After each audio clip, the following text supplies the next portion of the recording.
नमस्कार बच्चों। आज हम कार्य पत्रिका का मूल्यांकन करेंगे। सबसे पहले पाठ एक, थोड़ी धरती आऊं।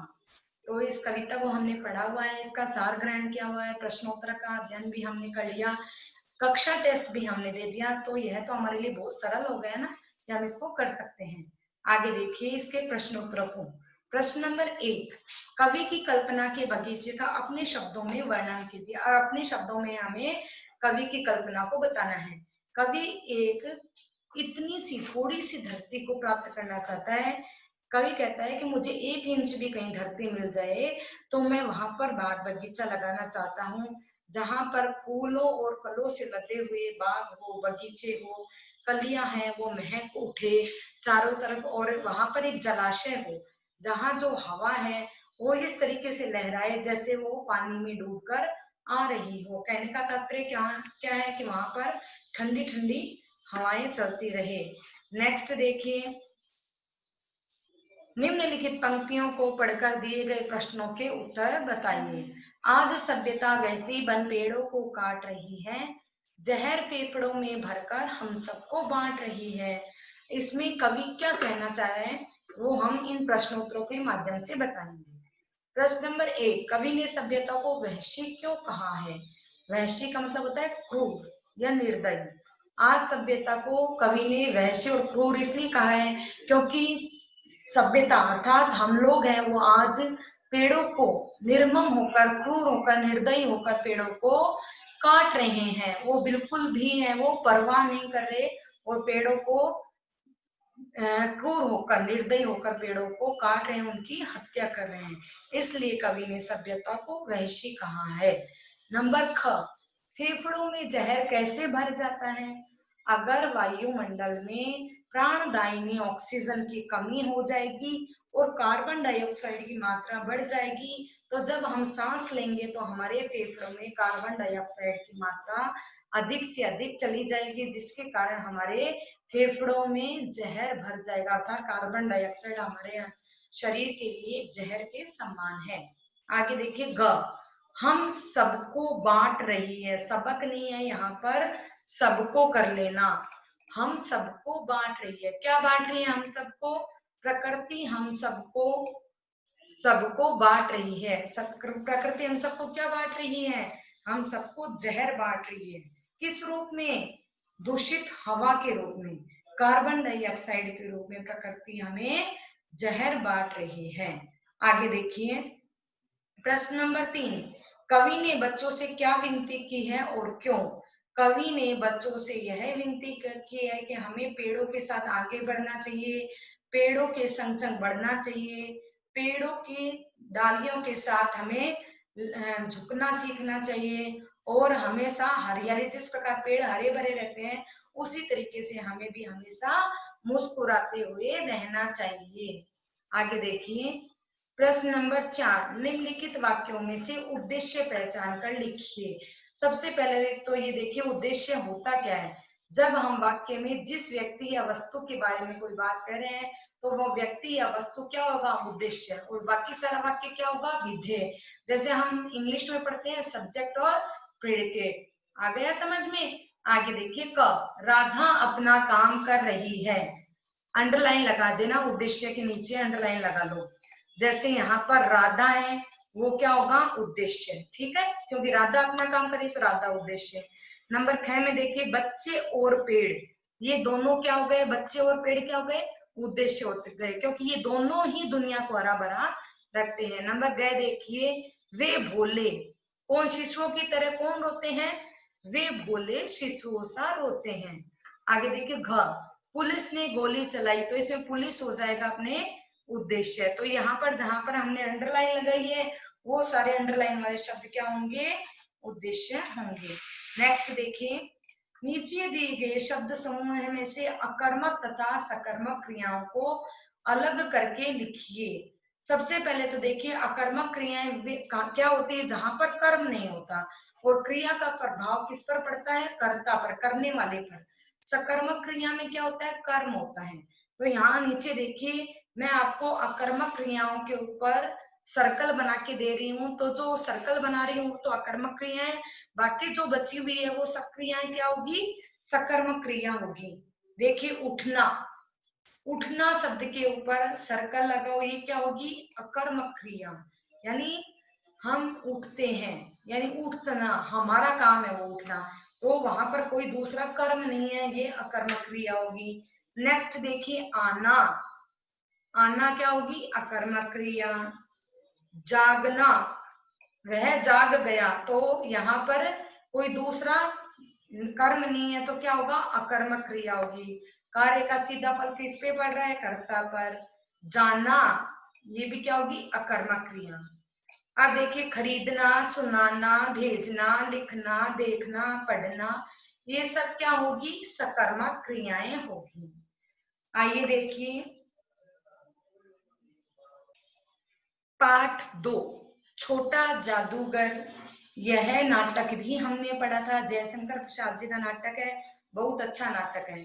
तो सबसे पहले हम इस कार्य पत्रिका में रिक्त स्थानों को भरते हैं। नंबर क्या देखिए, मुझे तो पर निशाना लगाना सबसे अच्छा लगा, किस पर, खिलौनों पर। खी लो, लो पे आओ की मात्रा आएगी, 2 मात्रा आ जाएगी, खिलौनों पर निशाना लगाना सबसे अच्छा लगा। नंबर 6 देखिए, उससे अच्छा तो जादू का खेल मैं ही दिखा सकता हूँ, जादू। नेक्स्ट देखिए, कुछ पैसे कमा लूंगा तो माँ को पथ्य दूंगा, प आधा थ य, पथ्य क्या होता है, बीमार व्यक्ति के लिए भोजन। आगे देखिए, मेरी माँ को अस्पताल वालों ने निकाल दिया है, ए आधा स प ता ल, अस्पताल। आगे देखिए, पहले भरपेट पकौड़ी खाऊंगा, फिर एक सूती कंबल खरीदूंगा, क आदम बल, कंबल।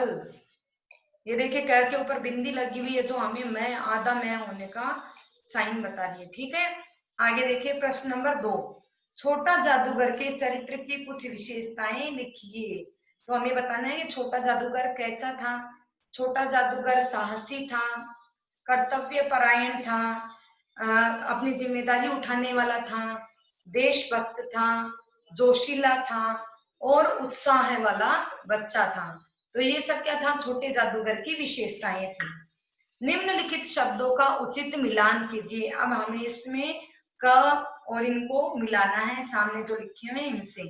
क, जयशंकर जी का साथी छोटा जादूगर, खेल तमाशे कहाँ थे, कार्निवाल में। लड़के का पिता, देश की आजादी। बोटेनिकल गार्डन, जादू का खेल। लड़के की माँ, एक झोपड़ी। ठीक है। आगे देखिए नंबर 4, निम्नलिखित विशेषणों के प्रकार लिखिए। अब जैसे विशेषण अपने पास 4 प्रकार के होते हैं, गुणवाचक, संख्यावाचक, परिमाणवाचक और सार्वनामिक। गुणवाचक विशेषण में हमें गुणों के बारे में चर्चा दी होती है, संख्या में काउंटिंग होती है, संख्या होती है, परिमाण में नापतोल के बारे में बताया जाता है और सार्वनामिक में सर्वनाम शब्द आते हैं। तो गुणवाचक, फर्स्ट है परिश्रमी, क्या होता है, गुणवाचक विशेषण, गुणवाचक विशेषण। आगे देखिए 12 है, 12 क्या हो गई, संख्या, तो यहाँ पर क्या होगा, संख्यावाचक विशेषण, संख्या। ठीक है। आगे देखिए खाली, खाली क्या होगा, गुणवाचक विशेषण।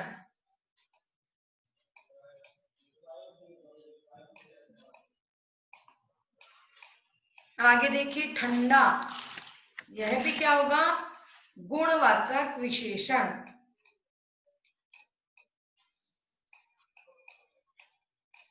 काफी, यह तो चीज काफी है, यानी परिमाणवाचक, परिमाणवाचक, यहाँ पर मात्रा हो गई ना तो परिमाणवाचक। आगे देखिए वह घर, वह शब्द क्या है? सर्वनाम, तो सार्वनामिक हो जाएगा यहाँ पर। सार्व, व के ऊपर आधा रह आएगा, ना मी क, सार्वनामिक। आ गया सबको समझ में? आगे देखिए पाठ 3 प्लास्टिक युग। तो इसमें हमें प्लास्टिक के दुरुपयोग नहीं करने पर बताया था कि प्लास्टिक का दुरुपयोग नहीं करना चाहिए। आगे देखिए प्रश्न नंबर 1, इसके कार्यपत्रिका मूल्यांकन में प्रश्न नंबर 1, नीचे दिए गए वाक्यांशों का सही मिलान कीजिए। बैग लेकर निकलना, इसको जोड़ेंगे बाजार जाना से। नेक्स्ट देखिए ख, समुद्री कछुआ, जैली मछली, इसका संबंध किससे है? जैली मछली से। वो खा जाता है ना जैली मछली समझकर प्लास्टिक को। प्लास्टिक के रसायन स्वास्थ्य को खतरा, दिल्ली सरकार प्लास्टिक थैलियों पर पाबंदी। इस प्रकार हमने एक दूसरे को सही वाक्यांशों के साथ मिलाते हुए वाक्य को संपूर्ण किया है। नीचे देखिए निम्नलिखित वाक्यों को पढ़कर दिए गए प्रश्नों के उत्तर दीजिए। कई जानवरों को इन थैलियों की वजह से जान से हाथ धोना पड़ता है। का देखिए किन थैलियों की वजह से जान से हाथ धोना पड़ता है। कई बार हम क्या करते हैं, बाहर से पैकिंग खाना लेके आते हैं और जो खाद्य पदार्थ इन थैलियों में लिपटा हुआ आता है, वहां हम क्या करते हैं, उन लिपटे हुए खाद्य पदार्थों की जो थैलियां होती है उनको फेंक देते हैं और इन थैलियों को गायें और अन्य जानवर हैं वह भोजन की तलाश में इन थैलियों को खा जाते हैं और इन थैलियों को खाने की वजह से पशुओं की जो नली होती है, खाने की जो नली होती है वह बंद हो जाती है और इस वजह से उनको अपनी जान से हाथ धोना पड़ता है। ये थैलियां ये थैलियां पशुओं की जान कैसे लेती है? क्योंकि पशु होते हैं वो क्या होते हैं, भोजन की तलाश करते रहते हैं और अनजाने में वे भोजन के साथ साथ किसको खा जाते हैं? प्लास्टिक पदार्थों को भी खा जाते हैं और ये थैलियां अंदर उनकी जो भोजन की नली होती है उनको बंद कर देती हैं और वे भोजन नहीं कर पाते हैं और वो मर जाते हैं क्योंकि थैलियों में अनेक खतरनाक रासायनिक पदार्थ मिले हुए होते हैं। नंबर क्या देखिए, ये थैलियां क्या हमारे स्वास्थ्य के लिए भी खतरा है? तो यह तो एकदम सही बात है, जब ये जानवरों के लिए खतरा पैदा कर सकती है तो हमारे लिए क्यों नहीं। ये थैलियां पेट्रोलियम से बनी हुई होती है और यह एक तरीका का गंदा प्लास्टिक होता है, कचरा होता है, उससे बनी हुई थैलियां होती है। तो यह थैलियां हमारे भोज्य पदार्थों में लिपटी हुई होती है और ये भोज्य पदार्थ जब हम खाते हैं तो उन्हें कुछ ना कुछ रासायनिक पदार्थ है वो हमारे शरीर के अंदर चले जाते हैं जिससे हमारे स्वास्थ्य को भी नुकसान पहुंचता है। अब देखिए प्रश्न नंबर 3, प्लास्टिक के खतरों से बचने के लिए क्या सुझाव दिए गए हैं? तो यहाँ पर प्रश्न नंबर 3 को 2 बार टाइप कर दिया गया है और आप इसको कॉपी में एक बार ही लिखेंगे। देखिए प्लास्टिक के खतरों से बचने के लिए हमें क्या सुझाव दिए गए हैं? तो हमें क्या क्या सुझाव दिए गए हैं कि प्लास्टिक के का सही इस्तेमाल करना चाहिए, अच्छा प्लास्टिक काम में लेना चाहिए, प्लास्टिक की थैलियों को कूड़ेदान में डालना चाहिए, जहां तक हो सके बाजार में जाते समय प्लास्टिक की थैलियों को काम में न लेकर जूट और कपड़े की थैले लेकर जाना चाहिए। जो खराब प्लास्टिक है उसको इकट्ठा करके उससे रिसाइकलिंग के लिए प्रयोग में लेना चाहिए। तो ये प्लास्टिक के खतरे से बचने के लिए कुछ सुझाव बताए हैं। आगे देखिए निम्नलिखित शब्दों में उपसर्ग लगाकर विलोम शब्द बनाइए। अब ये शब्द है इसमें हम उपसर्ग लगाएंगे और उसका उल्टा शब्द बनाएंगे, विलोम शब्द बनाएंगे। जैसे संतान के आगे लगा दो नीह प्लस संतान, नी के आगे विसर्ग आ जाएगा, नीह प्लस संतान, तो इसका क्या बनेगा, उल्टा क्या हो गया, निसंतान। नीह क्या हो गया, उपसर्ग, तो नीह प्लस संतान, निसंतान। आगे देखिए